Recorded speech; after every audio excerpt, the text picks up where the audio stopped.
코로나19 유행은 지속하고 있는 상황에서 신규 확진자 수 사흘 연속 600명대를 기록하고 있습니다. 가장 걱정인 것은 전파력이 더 강한 것으로 알려져 있는 인도 유래 델타형 변이 바이러스 문제일 텐데 국내에서도 굉장히 꾸준히 늘고 있는 그런 상황이라서 방역 대응의 새로운 변수로 떠오르고 있습니다. 네, 관련 내용은 유병욱 순천향대 서울병원 가정의학과 교수와 함께 짚어보겠습니다. 어서 오십시오. 예, 634명이 늘었고 감소세를 보인다는 이제 평가들도 있었습니다만 역시 이제 주말 효과도 끝이 나고 주 중반 이후에 계속해서 확진자가 나오고 있는 상황입니다. 근데 수도권 확진자 비중이 60에서 70%까지 늘었네요. 이거는 어떻게 좀 바라봐야 될까요, 교수님? 전국적으로 생각해 보면은 전반적으로 서서히 가라앉는 듯한 그런 모습인데 서울 수도권만 보고 나면은 오히려 약간 늘었거나 정체되는 느낌입니다. 예.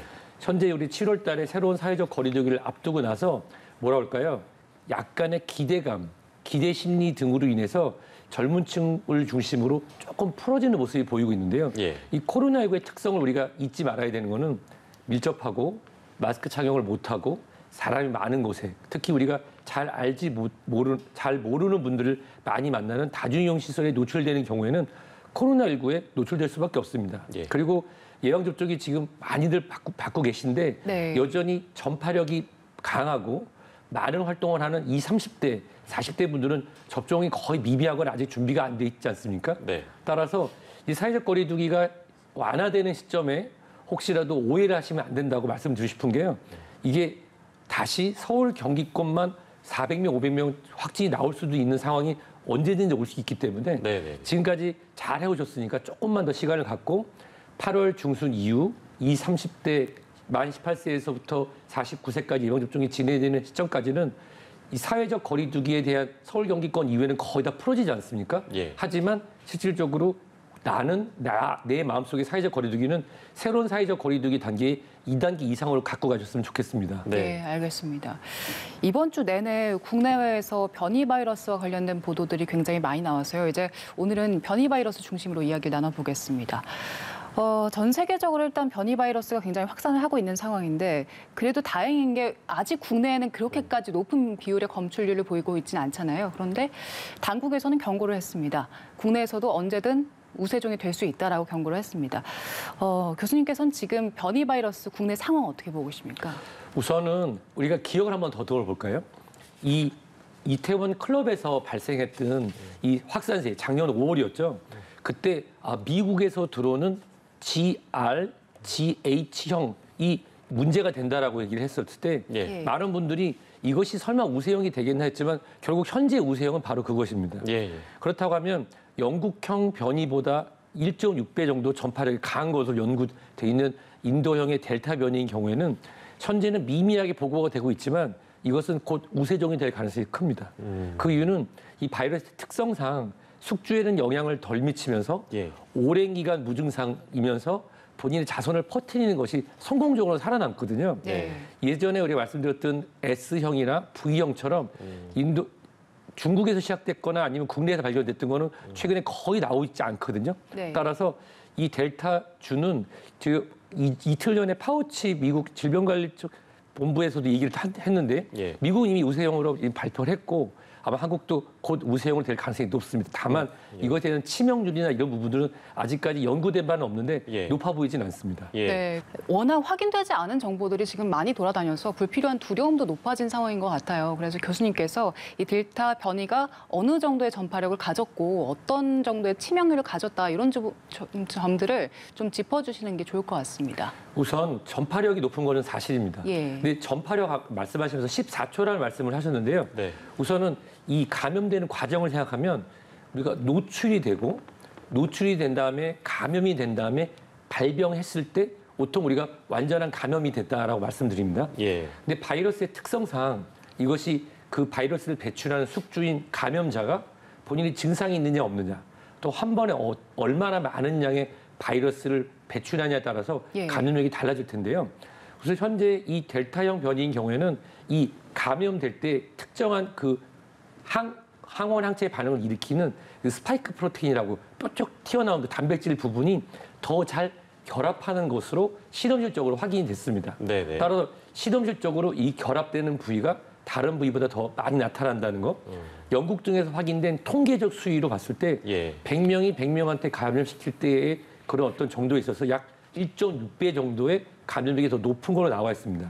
단 이게 아까 14초 만에 노출이 됐을 때 네. 바이러스가 숙주에 감염을 일으킬 수 가능성이 있다는 거는 아마 잘못된 보고의 가능성이 크고요. 예. 하지만 이 바이러스의 특성상 치명률이 높은 에볼라 바이러스 같은 경우는 예. 감염 지수가 굉장히 낮습니다. 왜냐하면 감염돼서 누구에게 옮기기 전에 사망 등 중증 질환이 발생하기 때문에 예. 본인이 무증상으로 돌아다니는 시간이 없거든요. 하지만 실제로 무증상기가 길다, 숙주에 감염됐을 때 숨어 있는 시간이 긴 경우, 즉 해를 입히지 않았을 때 감염력이 높으니까 예. 일반적으로 코로나19 바이러스가 앞으로 계속 변이를 일으키는 거는 감염력은 높고 무증상 기간이 길고 대신에 치명률은 낮아지는 쪽으로 계속 진행될 가능성이 높습니다. 예. 단 제가 걱정하는 건 뭐냐면 젊은 층에서 무증상 확진된 상태로 본인도 모르고 증상이 없는 있다가 이런 고령층이나 고위험군에 접촉을 한다고 하면은 예. 거기에 발생하는 치명률은 기존의 코로나19 바이러스랑 크게 다르지 않을 거라고 생각이 됩니다. 예. 그게 이제 문제인 것 같습니다. 이제 고위험군이나 물론 80대 이상 어르신들이나 물론 이제 60대를 다 포함해서 혹은 기저질환이 있으신 분들 우리가 고위험군이라고 표현하는 분들 중에는 백신을 맞으신 분들이 대다수입니다만 안 맞으신 분들도 아직 계시기 때문에 그런 상황에서 델타 변이가 우세종이 된다면 그분들에게 아주 치명률이 높을 수 있다. 이제 그런 부분인데 대응을 어떻게 하느냐가 결국엔 숙제로 남아 있는 것 같습니다. 부스터샷 검토하는 부분도 있고 그리고 지금 교차 접종이 이 델타 변이에 더 효과적일 것이다. 이제 이런 평가들도 좀 뒤따르는 것 같고요. 변이 감염은 어떻게 좀 대응을 해야 될까요? 우선 가장 중요한 거는 우리가 이제 8월경부터 진행되는 만 18세에서부터 49세 사이 이 예방 접종의 속도가 가장 중요합니다. 물론 안정성을 담보하는 속도인데요.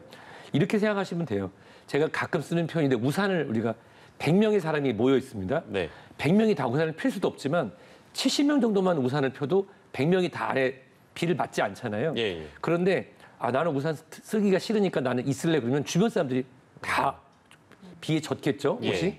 그것처럼 실질적으로 이 우산은 피는 즉 백신을 맞는 속도의 특히 중앙 부분에 있는 분들이 빠르게 진행이 될 텐데요. 예. 근데 그 전에 이 새로 나오는 비는 우리가 보통 비가 위에서 내리는 비도 있지만 바람이 불면 옆으로 부는 비도 있잖아요. 예. 그것처럼 옆으로 들이치는 비가 바뀌기 전에 바람의 방향이 바뀌기 전에 모두가 다 우산을 쓴다면 스스로가 막을 수가 있게 되는 것이죠. 예. 따라서 변이주에 대한 대한민국의 대응 전략은 이 중위층, 젊은 층에서의 예방 접종이 빠르게 진행되는 게 중요하고요. 예. 두 번째는 이제 부스터샷과 교차 접종인데 부스터샷은 제가 볼 때는 앞으로 몇 년간은 계속 필요할 거로 생각이 됩니다.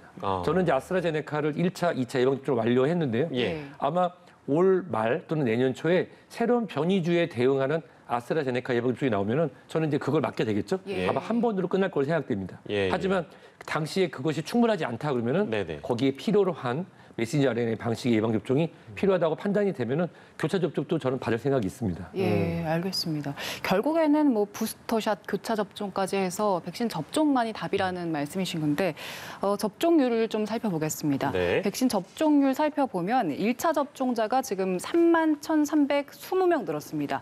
누적 1,519만 9,919명으로 인구 대비 29.6%가 백신 접종을 마쳤습니다. 네, 그리고 유병욱 교수님처럼 접종을 완료하신 분들 10만 6,798명, 약 10만 7천 명 증가해서요.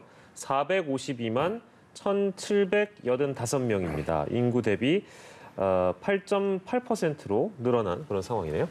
예. 백신이 일단 변이를 막을 수 있는 유일한 무기라는 이야기는 여러 전문가분들도 하시고 방역 당국에서도 하고 있는데 지금 정부가 목표로 한 11월 집단 면역이 변이 바이러스가 계속해서 나오게 된다면 이 목표도 좀 장담하기는 어렵지 않을까 이런 우려도 들어요. 어떻게 보십니까? 저는 이제 집단 면역 형성이라는 표현보다는 우리 온 국민이 안심할 수 있는 예방 접종률 달성이라는 표현을 더 선호하는데요. 예. 그것은 이제 집단 면역이라고 하는 거는 실질적으로 다수의 예방 접종을 받은 사람이 있으면 전파되는 것이 떨어지면서 치명률이 줄어드는 어떤 상황을 설명하는 겁니다. 네. 근데 이제 일부 언론이라든지 좀 잘못되게 해석을 해서 집단 면역이 달성이 되면 코로나19가 더 이상 감염이 나타나지 않는다라고 오해하시는 분들이 아주 조금 계십니다. 예. 요즘은 이제 아니라는 걸 아세요. 우리가 매년 독감 예방 접종을 하는 거는 독감이 유행하는 걸 알고 예방 접종을 함으로써 치명률을 낮추고 나와 우리 가족, 사회를 건강하게 위해서 하는 거잖아요. 따라서 어떤 숫자에 연연하는 것이 아니라 앞으로 대다수의 국민 예방 접종을 맞아서 치명률이 떨어지는 그런 안전한 시점이 된 다음에 그리고 이런 추가 예방 접종에 대한 어떻게 보면 독감처럼 매년 예방 접종이 필요한 상황이라고 우리가 가정을 하고 거기에 대한 안정적인 수급과 또 장기적으로는 국내에서의 코로나19 예방 접종이 개발될 수 있는 이런 연구 환경을 하는 것이 아마 이번 하반기에는 정부의 방향이 되지 않을까. 그 조심스럽게 말씀드리고 싶습니다. 네, 네. 알겠습니다. 자, 그리고 다음 달부터 백신 접종 입국자에 대한 자가격리 면제가 시행이 되는데요. 그 대상에는 영국과 인도가 포함이 돼 있습니다. 남아공, 브라질 이쪽 변이가 유행하는 13개 나라에는 격리 면제를 적용하지 않고 있는데요. 이제 이를 두고 좀 더 강화된 조치가 필요하다. 이제 이런 지적이 나오고 있는 것 같습니다. 교수님께서는 어떤 좀 평가를 해주시겠어요? 처음에 저도 보고서는 약간 의아한 부분이 있었는데 내용을 한번 들어가서 봤습니다. 봤더니 인도와 영국 같은 경우는 예방접종률이 상당히 높습니다. 네. 또 국내에 들어오기 위해서는 현지에서 한국으로 들어오기 전 72시간 전에 PCR 검사로 음성 확인서, 코로나 음성 확인서를 받고 네. 예방접종 전용 증명서를 확인합니다. 네. 그리고 국내에 들어와서 또 빠른 시간 안에 코로나19 검사를 받아서 음성이 확인된다고 하면은 자가면역 명리에 문제는 없을 거로 판단이 됩니다. 예. 다만 이 영국이나 인도에서 들어오신 분 같은 경우는 또 능동감시 대상자로 분류가 될 때 네. 조금 더 꼼꼼하게 능동감시 대상이 돼서 14일간은 소재와 연락처가 확인되고 혹시라도 코로나19 검사에서 보면은 이게 바로 확진되는 경우도 있지만 예. 지연돼서 변이가 확인될 수도 있기 때문에 필요하고요.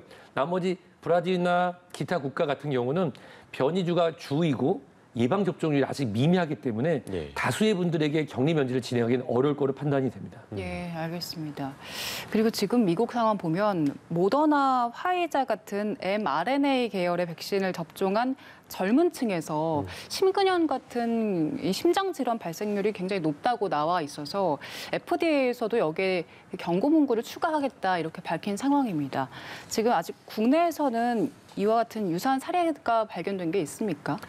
우선은 이 메신저 RNA 예방 접종이 국내에는 이제 모더나도 예방 접종이 이제 진행되고 네, 지금 네. 주로 화이자사의 예방 접종이 됐습니다.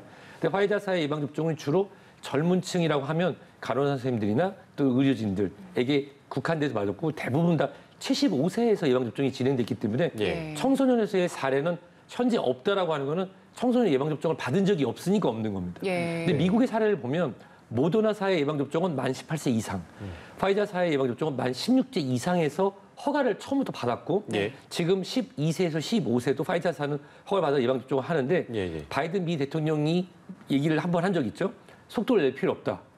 천천히 진행하자라고 예. 하는 건 여기 배경이 바로 이런 심근염 등이 있습니다. 예. 우리나라도 이제 청소년들의 예방 접종이 진행되는 데 있어서 모더나사나 화이자사의 메신저 RNA 방식이 주로 될 것으로 보이고 있는데요. 네. 여기에는 과거에 가와사키 병이라고 그래서 예. 이게 아이가 열이 나고 심장에 문제가 일으킬 수 있는 이런 가와사키 질환을 알았던 청소년 또는 어렸을 때 심근염을 알았던 열성 질환을 알았던 경우 또는 거기에 관련된 면역 질환이 있는 경우라고 하면은 예. 예방 접종을 진행할 때 좀 더 면밀하게 상담을 받고 접종 대상자가 우선적으로 진행할지 예. 아니면 차선책으로 예방 접종이 노바백스사의 예방 접종은 이 기존의 비형 간염 예방 접종과 같은 접합형 백신이기 때문에 네. 그거를 예방 접종을 막기 위해서 좀 늦추는 게 좋을지에 대해서 좀 다각적으로 평가를 할 필요가 있습니다.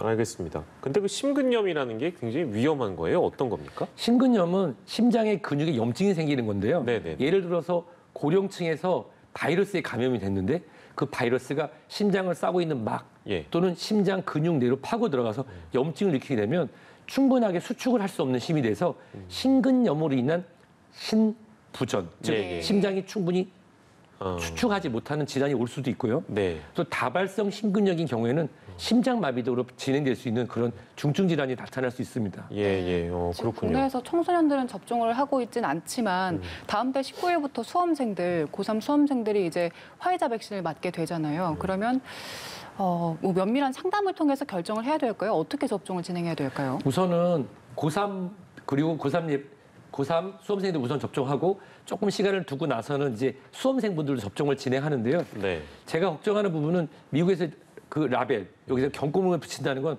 우리가 이제 아세트아미노펜, 타이레놀 같은 경우도 문구를 잘 보면은 간 손상을 일으킬 수 있다고 써 있습니다. 예. 다 복용할 때 주의하시고 이렇게 써 있거든요. 네. 그것처럼 문구를 추구한다는 거는 서비스를 제공하는 의료진이나 받는 환자가 인지를 해야 된다는 이 얘기는 이게 부작용으로 등재가 됐다는 얘기거든요. 네. 예. 따라서 다수에게서는 아무 문제가 없을 거로 생각됩니다. 예. 하지만 예전에 열성 질환을 앓았거나 또는 가와사키 질환 또는 심근염 또는 면역 질환에 대한 과거에 진료가 있었던 경우라고 하면 학부모께서 충분히 그 기록을 확인하고 네. 담임 선생님 또 학교 또 의료진에게 알려서 이 학생이 바로 우선적으로 예방접종이 진행돼야 되는지 네. 아니 말씀드린 것처럼 현재 우리는 만 30세 미만인 경우에는 바이러스 벡터 방식을 권장하고 있지 않기 때문에 예. 미국에도 허가가 나오고 국내에도 들어올 텐데 조금 9월 중순 지나서 들어올 가능성이 큰 노바백스사의 예방접종을 하는 게 좋을지에 대해서 조금 더 전문가들이 면밀하게 상담을 하고 진행할 필요가 있다고 생각합니다. 예, 알겠습니다.